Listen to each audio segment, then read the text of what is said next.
أكبر الله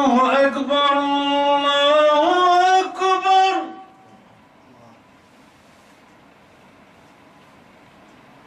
الله أكبر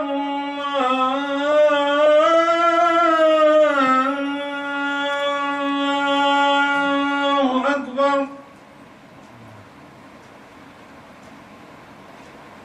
أشهد أن لا إله إلا الله أشهد أن لا إله إلا الله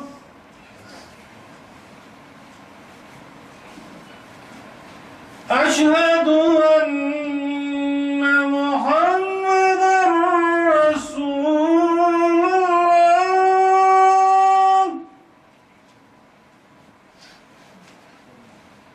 أشهد أن محمدًا رسول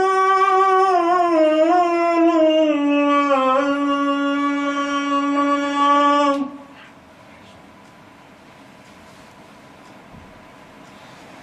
حي على الصلاة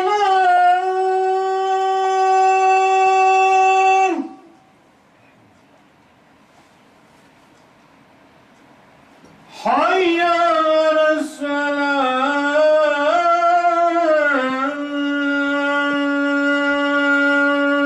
الصلاة حي على الفلاح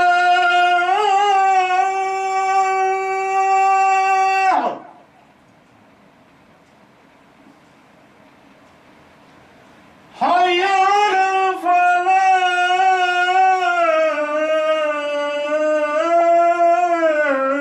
الفلاح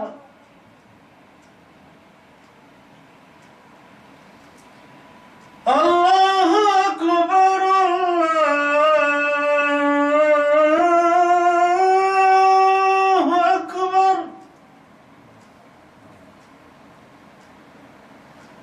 لا إله إلا الله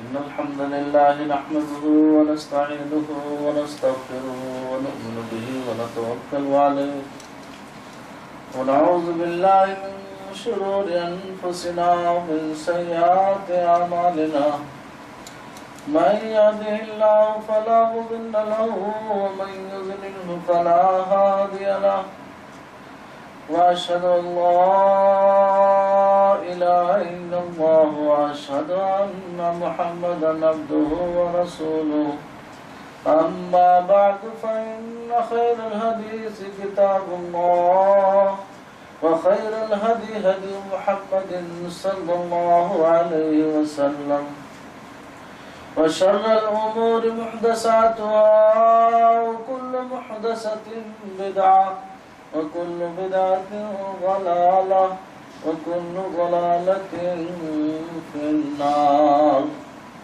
فأعوذ بالله السميع العليم من الشيطان الرجيم بسم الله الرحمن الرحيم قاف والقرآن المجيد بل عجبوا أن جاءهم منذر منهم فقال الكافرون هذا شيء عجيب أإذا متنا وكنا ترابا ذلك رجع بعيد قد علمنا ما تنقص الأرض منهم وعندنا كتاب حفيظ بل كذبوا بالحق لما جاءهم فهم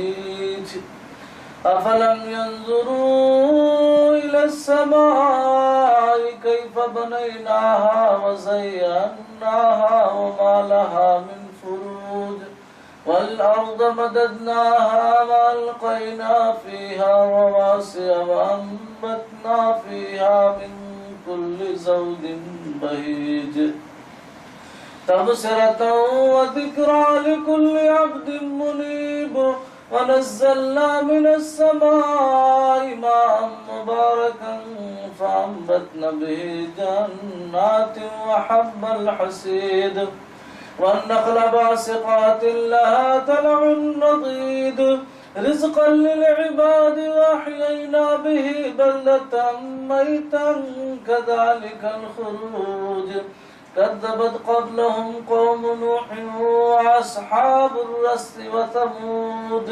وعاد وفرعون وإخوان لوط وأصحاب الأيكة وقوم تبع كل كذب الرسل فحق وعيد أفعينا بالخلق الأول بل هم في لبس من خلق جديد ولقد خلقنا الإنسان ونعلم ما توسوس به نفسه ونحن أقرب إليه من حبل الوريد إذ يتلقى المتلقيان عن اليمين وعن الشمال قعيد ما يلفظ من قول إلا لديه رقيب عتيد. وقال الله تعالى في موضع آخر بسم الله الرحمن الرحيم يا أيها الناس اتقوا ربكم إن زلزلة الساعة شيء عظيم يوم ترونها تذهل كل مرضعة عما أرضعت وتضع كل ذات حمل حملها وترى الناس سكارى وما هم بسكارى ولكن عذاب الله شديد. رب اشرح لي صدري ويسر لي أمري واحلل عقدة من لساني يفقهوا قولي سبحانك لا علم لنا إلا ما علمتنا إنك أنت العليم الحكيم رب زدني علما. حاضرین گرامی قدر، بزرگوں، نوجوان ساتھیوں، امت کی باعفت میری ماں اور بہنوں، اللہ رب العالمین کا ہم جتنا بھی کرم اور اس کا احسان مانے کم ہے کہ اس نے ہمیں اس کائنات میں مخلوقات میں سب سے اشرف اور کائنات کی ساری چیزوں کو ہم انسانوں کے لیے مسخر فرمایا، اور اسی پر بس نہیں بلکہ ہم انسانوں کی رشد و ہدایت کے لیے انسانیت کو فلاح و کامرانی کے منازل طے کرنے کے لیے انبیاء کرام کا ایک لمبا سلسلہ قائم کرتے ہوئے، جس کی آخری کڑی ہمارے نبی حضرت محمد صلی اللہ علیہ وسلم ہے، آپ کی آمد سے بھٹکتی ہوئی انسانیت کو راہ ہدایت ملی۔ حاضرین گرامی، ابھی حالیہ دنوں میں افغانستان پاکستان سے ہوتا ہوا ہندوستان کے کچھ حصے میں اللہ رب العالمین کے قدرتوں اور اس کی گرفت کی ایک ہلکی سی نشانی گزری۔ کچھ دنوں قبل نیپال کی سرزمین سے زلزلے کی وہ شکلیں، اور پھر وہاں سے ہوتے ہوئے ہندوستان کے نیپال سرحدی علاقوں سے یہ مرحلہ گزرا۔ حاضرین گرامی، مسئلہ یہ ہے کہ اللہ تبارک و تعالیٰ کی قدرتوں کا ظہور ہوتا ہے اس طرح سے دہشتوں کا ماحول تو ہو جاتا ہے، لیکن کیا ہم انسانوں کی زندگیوں پر اس کا کوئی خاطر خواہ اثر ہے؟ نہیں ہے۔ تجزیاتی طور پر ہم سب کو اس بات کو سمجھنا ہے، آخر یہ زلزلے، یہ زمین میں لرزہ طاری کیوں کر ہوتا ہے؟ رب کریم نے سورہ حج کی اس پہلی آیت کریمہ میں اسی منظر کی منظر کشی کی ہے۔ چنانچہ رب العالمین نے ارشاد فرمایا، یا ایھا الناس اتقوا ربکم، اے وہ لوگوں جو ایمان لائے ہو، اے وہ لوگوں جو کائنات میں میری زمین کے اوپر چلتے ہو، ڈرو اپنے پروردگار سے۔ رب کو رب ماننے میں پوری دنیا کا کوئی اختلاف نہیں، اللہ کو بحیثیت رب سب تسلیم کرتے ہیں۔ اختلاف آ کر کے اللہ کو بحیثیت الہ ماننا کہ ساری عبادتوں کا، ساری ریاضتوں کا، ساری نیاز مندیوں کا رب ہی مستحق ہے، اس میں اختلاف ہے، ورنہ رب کی ربوبیت میں کسی کو اختلاف نہیں ہے۔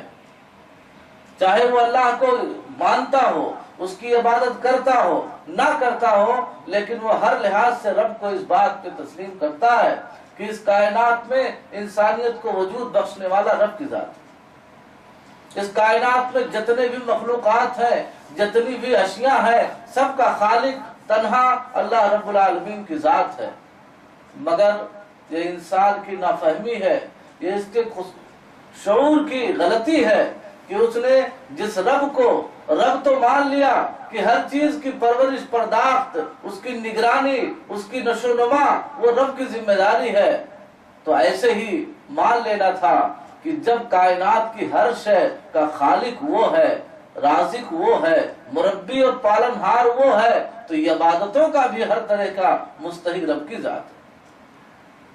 رب کریم نے فرمایا، یا ایھا الناس اتقوا ربکم، اے وہ لوگوں جو ایمان لائے ہو، اے کائنات میں بکھرے ہوئے لوگوں، ڈرو اپنے رب سے۔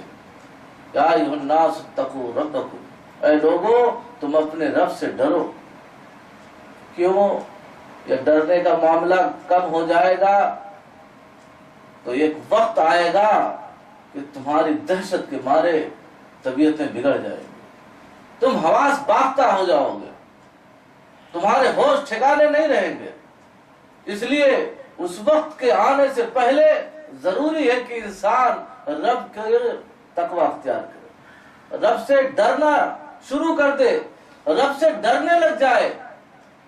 آپ کو اس بات کا احساس ہونا چاہیے آپ گناہ کر رہے ہیں، اس گناہ کے وقت بھی رب آپ کو اچھی طرح دیکھ رہا ہے، مگر یہ رب کی رحمت کا معاملہ ہے کہ وہ آپ کو اس وقت گرفت میں نہیں لیتا، مگر آپ اس کی نگاہوں سے اوجھل نہیں ہیں۔ رب کریم نے پوری انسانیت کو اس بات کی طرف توجہ دلائی کہ اے کائنات میں بسنے والے لوگوں، اپنے اسی رب سے ڈرو جس رب کی ربوبیت کا تم تسلیم کرتے ہو، جس کی ربوبیت کا تمہیں انکار نہیں ہے، تم اس رب کو مان لو اور اس کا اقرار کر لو۔ ان زلزلۃ الساعۃ شیء عظیم، یہ زمین کا زلزلہ، زمین کا بھوچال، زمین کا لرزہ طاری ہو جانا، یہ بڑی دہشت ناک چیز ہے، شیء عظیم، یہ بڑی بھاری چیز ہے۔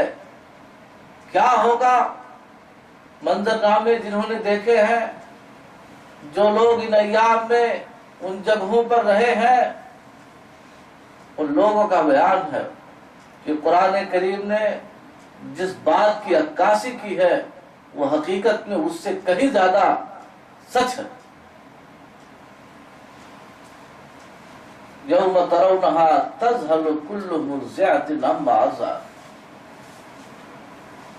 یہ دہشت کا معاملہ اتنا خطرناک ہے، آج تمہیں ڈر نہیں لگتا، آج رب کی نافرمانیوں سے تمہیں ڈر نہیں لگتا، لیکن یاد رکھو کہ جس دن یہ زمین لرزنے لگ جائے گی تمہارا اپنا وجود زمین پر قائم نہیں رہے گا، تمہاری یہ عالیشان بلڈنگیں زمین پر قائم نہیں رہ سکیں گی۔ کیا ہوگا؟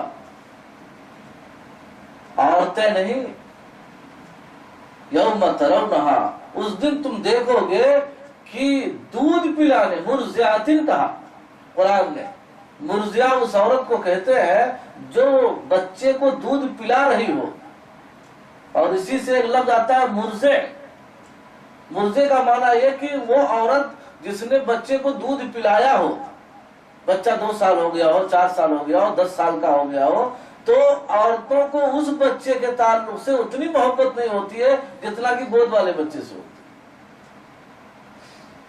قرآن کی یہ انتہائی بلیغ تعبیر ہے کہ ایرے گہرے کی بات نہیں ہوتی، محبتوں کی جہاں انتہا ہوتی ہے، ماں کی ممتا جہاں آخری حد کو پہنچ جاتی ہے، ایسا شیرخوار بچہ جو اس کے دودھ سے ہی اس کی زندگی چلتی ہے، ایسے بچے کے لیے بسا وقت اپنی زندگی کی قربانی بھی دے کر کے اس بچے کی زندگی کو ترجیح دیتی ہے۔ ایسی ماں کا عالم ہوگا جو اپنے اس شیرخوار بچے کو ایک لمحے کے لیے جدا نہیں کرنا چاہتی، مگر یہ منظر ایسا ڈینجر ہوگا کہ اس دن یہ عورت جو اپنے گود کے چھوٹے سے بچے کو بھی بھول جائے گی، اور اسے اتنی گھبراہٹ ہوگی کہ نفسی نفسی کے عالم میں اس بچے کو بھول جائے گی۔ یوم ترونہا تذہل کل مرضعۃ عما ارضعت، گود میں اٹھائے وہ جو چھوٹے بچے کو دودھ پلا رہی ہوگی، اس بچے کو اس دہشت کا عالم یہ ہوگا کہ وہ بھول جائے گی۔ اس لیے اس وقت کے آنے سے پہلے تم اپنے رب کو ڈرتے رہو، گناہ کے وقت ڈرتے رہو۔ آج میں دیکھتا ہوں کہ حالات کتنے بگڑ رہے ہیں۔ پہلے کے لوگ تھے، کچھ حالات بگڑتے تھے، مسجدوں کا رخ ہوتا تھا، لوگوں کی کثرت ہوتی تھی، اللہ کی طرف رجوع ہوتے تھے، انابت اللہ کا جذبہ بڑھ جاتا تھا، مگر میں دیکھتا ہوں کہ حالات اتنے بگڑ گئے ہیں کہ اللہ کی قسم ہے رونا آتا ہے۔ آج اللہ کے زلزلے آتے ہیں، اللہ کی طرف سے قہر آتا ہے، لوگ بیٹھ کر کے موبائل سے، لوگ بیٹھ کر کے ویڈیوگرافیوں سے اس کی کلپیں بناتے ہیں۔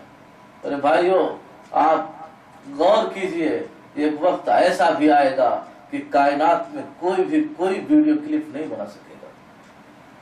ایک وقت ایسا بھی آئے گا۔ زلزلوں سے لوگ عبرتیں نہیں پکڑتے، گناہ کرنے والا گناہ سے نہیں باز آتا، اپنے ان برے اعمال سے وہ تائب نہیں ہوتا، بلکہ اس پر مزید وہ اصرار کر کے، سینہ زوری کر کے 2 قدم اور آگے بڑھتا ہے، اور اس طرح کی حرکتیں کر کے یہ کہنا کیا چاہتا ہے، کیا پیغام بھیجنا چاہتا ہے، کہ لوگوں کو ایک دوسرے کی کلپوں سے بھیج کر کے کیا بتانا چاہتے ہیں؟ یہی کہ ہم دنیا کو رب کا یہ عذاب دکھا رہے ہیں اور ہمیں رب کے عذاب نے نہیں پکڑا۔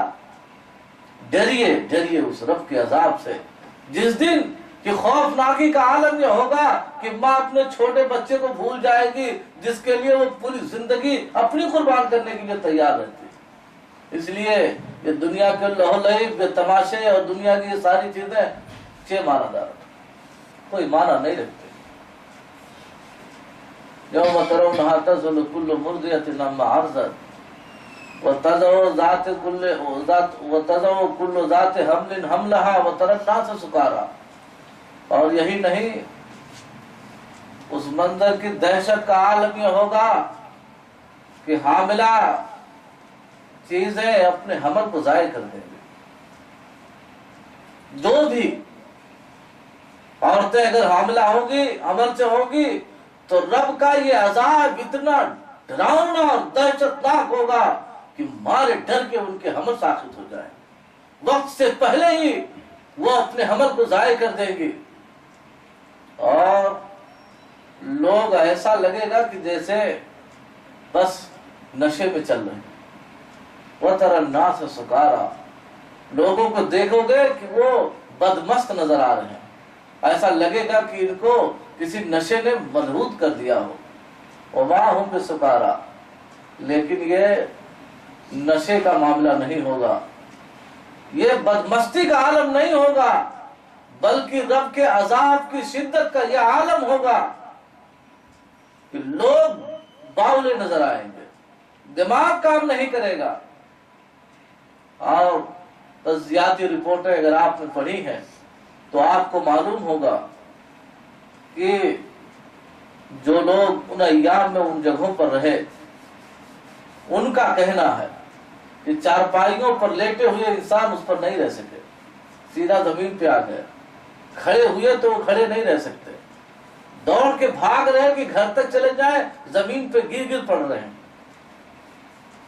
اور یہی نہیں بلکہ دماغ کی نسیں اس قدر ہل گئی کہ کئی دنوں تک ایسا لگا کہ جیسے لگتا ہے کہ دماغ ہل رہا, دماغ کی ساری صلاحیتیں مفقود ہو گئی, آدمی ایک دم بدمستی والی صورت ہو گئی. یہ تو رب کے اس بڑی نشانی سے پہلے یہ چھوٹی چھوٹی نشانیاں کس لیے ہیں؟ انسان کو اپنے اس آخرت کی آخری منزل سے پہلے یہ الارم ہے, یہ الٹیمیٹم ہے, پوری انسانیت کے لیے یہ تنبیہ ہے کہ ابھی بھی وقت ہے, اگر سدھر جاؤ تو شاید رب کی رحمتیں تمہیں مل جائے, ورنہ اگر تمہاری یہی طغیانی اور سرکشی باقی رہی تو تمہیں منظرنامے اور بھی ہیں تو یاد رکھنا چاہیے. یوم ترونہا تذہل کل مرضعۃ عما ارضعت وتری الناس سکارى وما هم بسکارى ولکن عذاب اللہ شدید. لوگ بدمست نظر آئیں گے, حالانکہ سچائی یہ ہوگی کہ انہیں بدمستی نہیں ہوگی, رب کا عذاب اتنا شدید ہوگا کہ نفسی نفسی کے عالم میں دماغ کچھ کام نہیں کرے گا. اور آپ نے دیکھا کبھی انسان کوئی حادثہ درپیش ہو جاتا, کہیں اچانک آگ لگ جائے, کہیں اس طرح کی حادثے ہو جائے, بھاگنا چاہیے اس طرف جاتا ہے ندی کی طرف, بھاگنا چاہیے آبادی کی طرف جا رہا ہے جنگل کی طرف. کیوں بھائی ادھر کہاں جا رہے ہو؟ کہاں جا رہا ہوں گھر کی طرف. دماغ اس کا کام نہیں کرتا. کیوں؟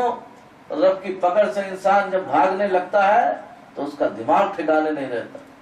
رب کریم نے کہا کہ لوگوں کو دیکھو گے کہ وہ بدمستی کے عالم میں ہوں گے, ایسا لگے گا کہ ان کو نشہ ہے, حالانکہ یہ بات نہیں ہوگی. رب کا عذاب اتنا سخت ہوگا کہ اس عذاب کی سختی سے ان کا دماغ کام نہیں کرے گا.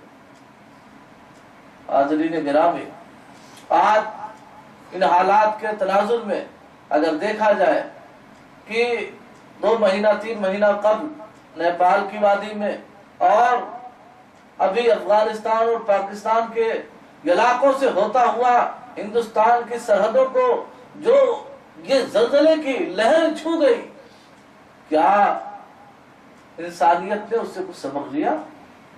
کیا ہم سب نے اس سے کچھ سیکھا؟ کیا ہونا چاہیے؟ جو لوگ گناہ کر رہے تھے وہ کر رہے ہیں, جو نماز نہیں پڑھ رہے تھے وہ نہیں پڑھ رہے ہیں, جو لوگ دوسرے کا حق مار رہے تھے وہ مار رہے ہیں. کیا فرق پڑا؟ اس کا مطلب یہ ہے, اس کا پیغام یہ ہے کہ رب کے اس عذاب سے ہمیں کوئی فرق نہیں پڑتا. ہم طغیان اور سرکشی کا شکار ہو چکے ہیں, ہمیں کچھ اللہ کی یاد نہیں رہ گئی ہے, رب کا کوئی خوف نہیں ہے, بلکہ ہم اکثر اس سے غافل ہو چکے ہیں.